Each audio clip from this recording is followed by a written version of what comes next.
I want to thank you, O'Brien Kimani, for just standing in. You've done a good job. Brilliant. I'm proud of you. Well, as I'd indicated, yes, Davis Kambale Tayo, economic empowerment expert, I want to thank you so much for coming through. You know, we don't take it for granted. Dr. Julian Rowa, once again, asante sana. Thank you for coming through. I mean, we also, earlier on, the president take oath of office, the instruments of power were handed over to him, and there was a lot of frenzy in the stadium. People were super excited. His supporters said, finally, it had happened. So let me start with you. When you saw all those proceedings and the events as they unfolded, what was going through your mind? What was going through your heart? Thank you for having me. It's a great day for Kenya today. And the one person I was waiting to hear talk was President Museveni. Kaguta? Yes. Are you serious? And he's very good with the mic, by the way. He didn't disappoint. And what I took from him was the very elderly thought that having natural resources in itself doesn't bring prosperity. Yeah. It's what you do with the natural resources.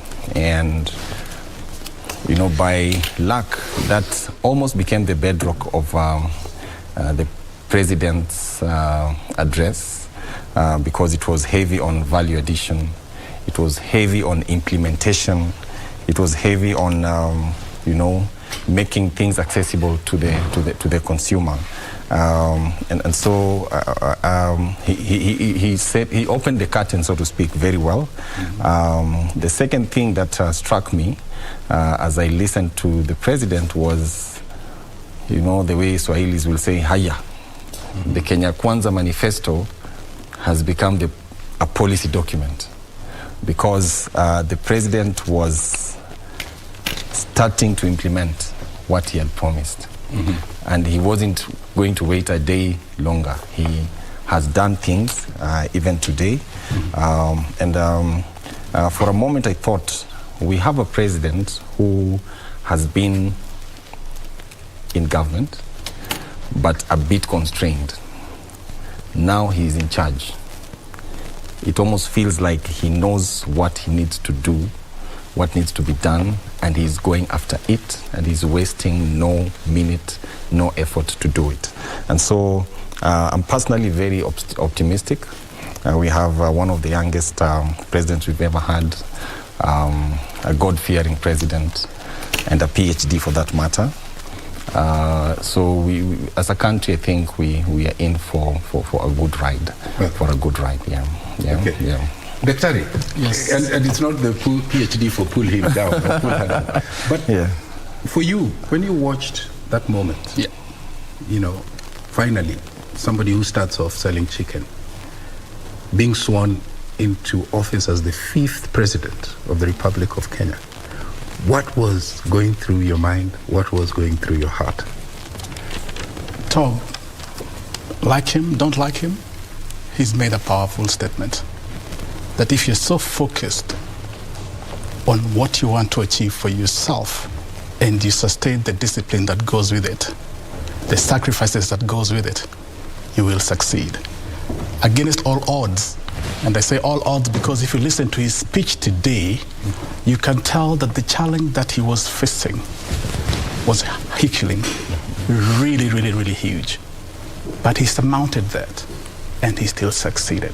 In that I see a person who is really focused, tenacious, clearly knows what he wants, and he goes for it. And for that, I am also very persuaded that it is possible. To your question about what my reading of the day was, first, before I go there, I want to congratulate KBC for the profound recognition that the administration of the president bestowed on you by giving you the right to broadcast this event of today. And may long that continue. My challenge to KBC is to leverage on that goodwill and continue doing good. Thank you. But yes, there's frenzy, a lot of frenzy. The country is pregnant with expectations. Yeah. President Ruto, Dr. Ruto, made such bold commitments. And Kenyans are beginning to believe that it is possible. So there's optimism, serious optimism. As he spoke, we are forced to ask the question, there's so many things he enumerated that he wanted to do, which an analyst like me asks, what exactly is he not saying? For me, when I was listening to his speech, I was listening to a report card of the outgoing administration. And some of the things that he said he wanted to do has made me begin to believe that there was something fundamentally flawed in the way that we had structured our governance. And I'm sorry to say that on air. And he's out to correct that. When you talk about CBC being reviewed, long after we know that it is running, it means that there's some questions that have not been answered. When you're talking about the port being moved from Naivasha back to Mombasa, it tells me that there are certain considerations that were not made. And it probably did not make economic sense to make that decision then. This is just me wearing my analytical mind. So the report card against the outgoing administration is extremely harsh. What do I see going forward? A bold change of direction. A bold change of direction. Yeah. There was a notable absentee. Yeah. And he gave a reason. And I saw a senior lawyer saying he was ably represented by the chairman of his side of the coalition. Yeah. So, I don't know. He has been absent in many occasions. So, I mean, it's his right. It's, he has explained himself.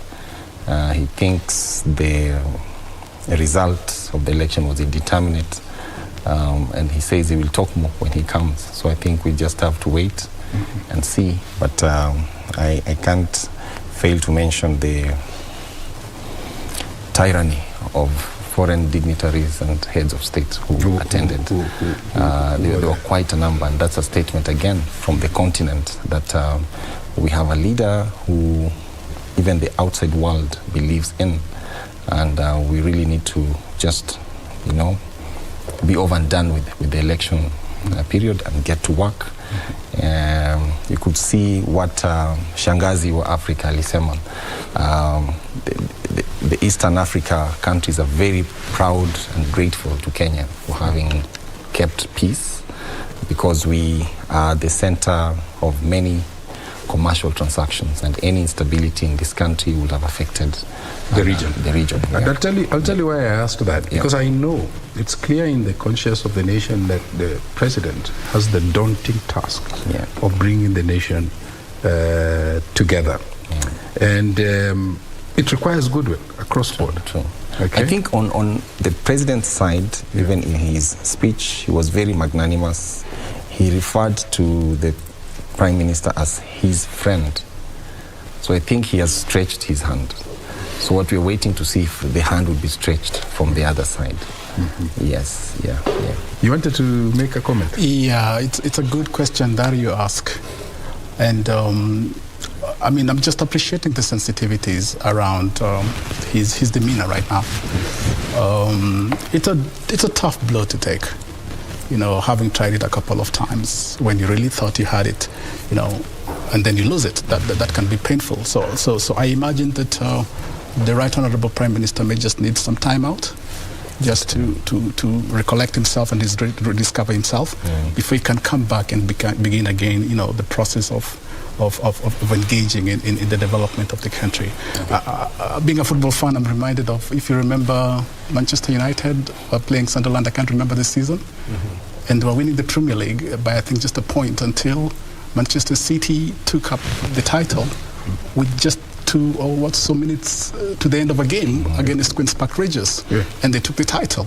I have never recovered from that, because that competition was so tight. So if you look at this particular competition, it was really, really, it was very tight. close, by the way. And that can be more painful. Yeah, it can be more than painful. you can imagine. In fact, my mind has gone, when you talked about soccer, my mind went to, you remember the boxing match between Muhammad Ali and I think it was George Foreman. A very good example. The rumble in the jungle. Exactly. And George Foreman was actually dictating the terms of a fight. Yeah. Until the tail end of the fight. It changed. Tables turned.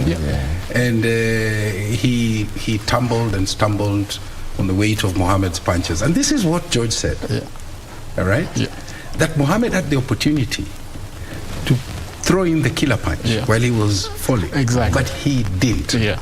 And at that point, George Foreman says he knew Mohammed was the greatest. Yeah. Wow. That when somebody is down, you know, you allow them some latitude Beautiful analogy. to sort of breathe and so on and so forth. But let's go to, because he also spoke about the Hustler Fund. Yeah. And there are questions, you know, you need to crystallize a problem and then sort of find a solution from there. But I'm wondering, given the present fiscal infrastructure, how do you think the president will drive this ambitious, what you call a policy document now? It's an easy thing to implement. Maybe my banking background is coming to the fore. Kenya has succeeded in creating a number of affirmative funds, from the Youth Enterprise Fund, from the Women Enterprise Fund, the Wezo Fund, the CDF Fund, more or less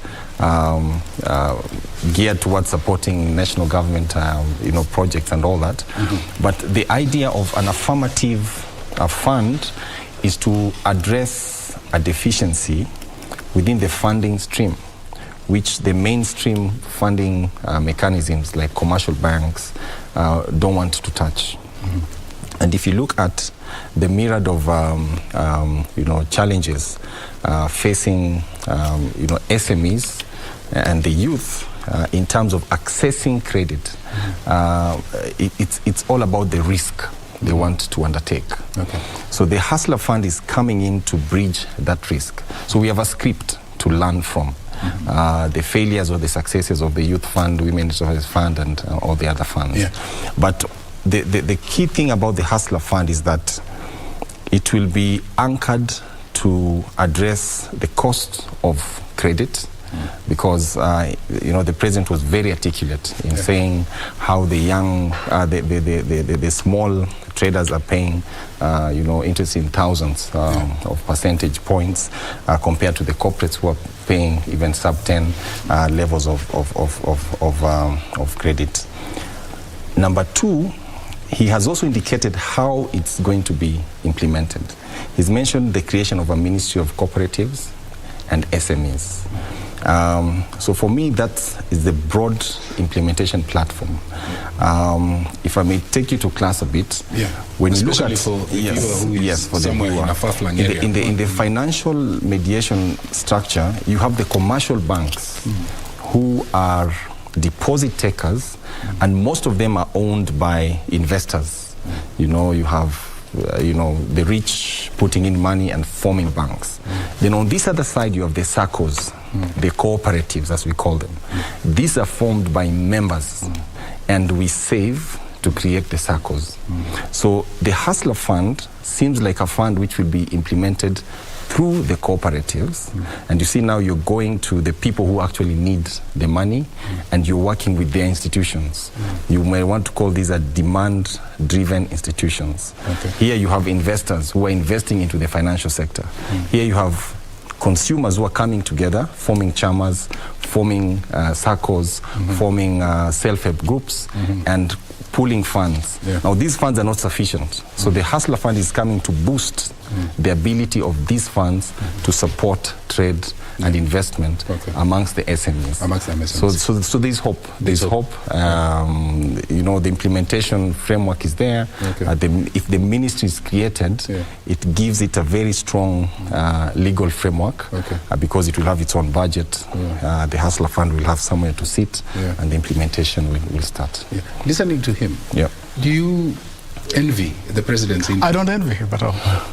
At all. Why? And I hold a different view. I'm very optimistic that he'll be able to deliver on this promise, because the hustler really needs supporting. All of us that have succeeded in one way or the other needed some bit of hand-holding. And I think that is what the president is trying to do. But there's an equation here that needs to be balanced. There is a manifesto, which is very ambitious. There are obligations that we have as a country, debt being one of them. 10 trillion. 10 trillion. I remember. Huge. The deputy president speaking about that. And then there's the status of our coffers. which you have been told we are broke. It's empty. Simply put.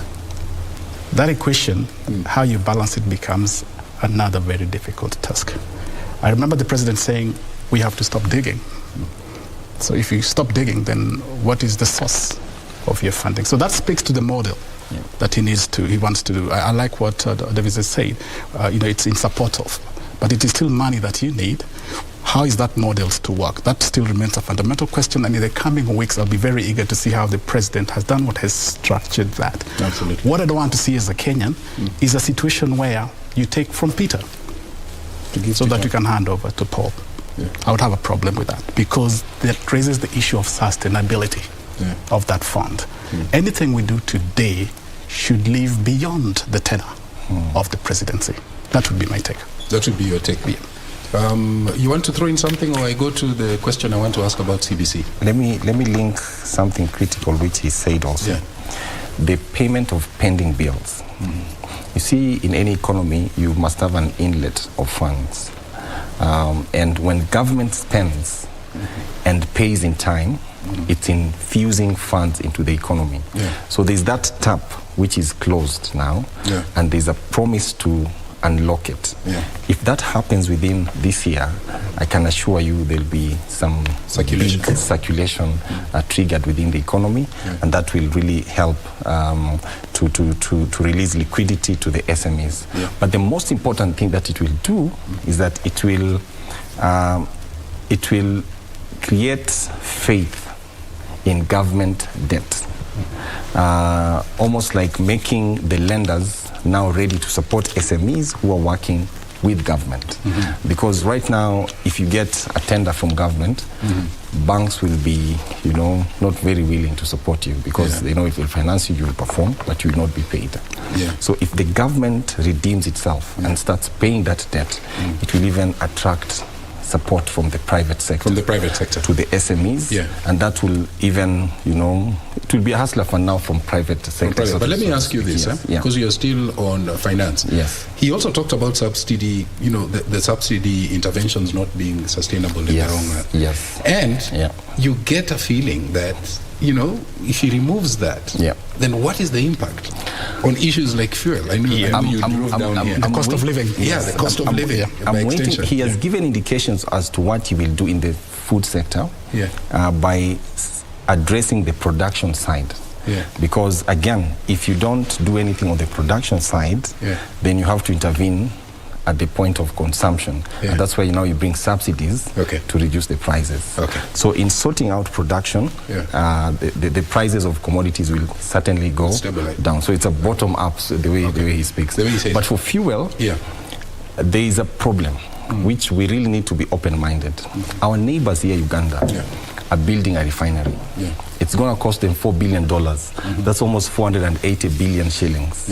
So far as a country, we've spent 144 billion on fuel subsidies. So the question begs, why did we do away with our refinery in Changamwe? Is it possible that if we had our own refinery, this fuel problem will not be there? So I saw he left it open. I think there will be need for wider consultations within the sector for us to know, should we go back to importing crude to refine it ourselves, or should we invest more into Turkana, get our own crude, or all those opportunities need to be discussed in view of the costly nature of the fuel subsidy. And it's not only us who are seeing it, even the World Bank has seen it, and they're coming out strong to tell the government to stop it. Okay. So the jury is out there. We'll see what happens. Okay, before I come to Daktari to also, react, and perhaps as we wind down and close the show, there was also the question of, we saw a decisive president making a decision there and then. Let's go back to Mombasa. Let's stop Naivasha. But then what happens to Naivasha? It's left exposed. I like the analogy Daktari said, take from Tom, give to Paul. Clearing and forwarding was one of the mainstays in Mombasa. The employees were leasing or renting houses, so landlords were there reaping from it. You had people transporting, the short haulage, people transporting goods from the port to the container freight services. You had the investors in the container freight services employing people and, you know, storing goods and all that. So all that collapsed when the SGR was activated and the Indian Container Depot in Naivasha, Nairobi became active, and it was a situation where a ship will dock and all the containers were just, you know, put on the SGR and ferried to Mombasa. Yeah. So the clearing started happening in Nairobi. I know people had to move their farms to Nairobi. Yeah. So moving that to Mombasa almost gives back to Peter the food that was ready on their plate. Yes. Yeah. So I saw the president saying that Naivasha will now revert to being an industrial park. And it can work very well because it's near power generation. So power will be cheaper because the cost of transmission and that was what it was is initially avoided. Set up for, yes, wasn't it? Yes. Okay, all right. But it can still continue being an ICD, an Inland Container Depot for transit goods. Yeah. Because it makes all the sense for the people who transport goods to Uganda and, you know, through the borders to pick them from Naivasha. Okay. So let's wait and see. Yeah. Doctor, I mean, you talked about production and consumption, you know, going heavy on production and so on. But Doctor, I want to ask you, because you're a scholar, CBC, he talked about it, and, you know, we are not sure whether, you know, he's planning to rest that system. But I want to ask you, as you know, because there are people who think that CBC is working extremely well, but there are those who, you know, disagree. I want to ask you as you respond to that, so that, you know, while we're winding down, do you think Kenya is ready for a radical approach of, for example, starting to focus more on producing knowledge rather than consuming? Thinking around, do we start teaching sciences in our institutions to raise the level of comprehension? I ask that deliberately because I know you're a scholar. And this CBC thing is an area where the lights are off and we're walking and groping in the dark. Do you think so? Do you get a sense? I get a sense. Let me, in my reaction, that's a very good question. Yeah. Very, very, very good question. My view is that there's nothing wrong in producing knowledge, and there's nothing wrong in consuming knowledge, because there'll always be best practices that you can borrow, that you can learn from. So there's nothing wrong in consuming. And you can even tie it and say, in the initial stages, let's consume. Then at a certain level, let's produce. So if you ask me, are we ever producing at any level? And now when I look at production, I'm looking at master level education, I'm looking at PhD level education. My answer will be, we are not producing. And that causes a fundamental problem. But consuming and production is good, depends on which lens you look at it with. Back to the question of CBC and his radical pronouncement about what he wants to do, including going back to the citizenry to debate the viability or feasibility of whatever, that raises some other fundamental issues. And you're left asking, did we think it through? Did we think it through? Those are the big questions. So CBC, talking to a critical friend, they really love it, but they tell you that the implementation has been poor. You called me a scholar. If you asked me what CBC is designed to do, I cannot answer you. Wow. I have no idea. Wow. Yeah. You just say that on national TV. Yeah, I said that on national TV. I want to thank you, the both of you. Thank you very much. Thank you very much. And just to add this, Ryder, there was a comment about the ordinary Kenyan getting space in this country. We must not lose that, and we must hold the president accountable to that pronouncement. It is the most beautiful thing I've had in my 54 years of life. Wow. Under any administration. You don't look it. But I want to thank you, Davis Kambale. Thank you for coming, economic empowerment expert, and Dr. Julian Rowa. I mean, what stood out for me was what the president said. He made a promise to each and every Kenyan. He told them, I will make you proud, and that I will ensure that economic fairness comes to all of you, regardless of who you voted for, or even if you didn't vote, it's okay. He is your president now. He is the president now.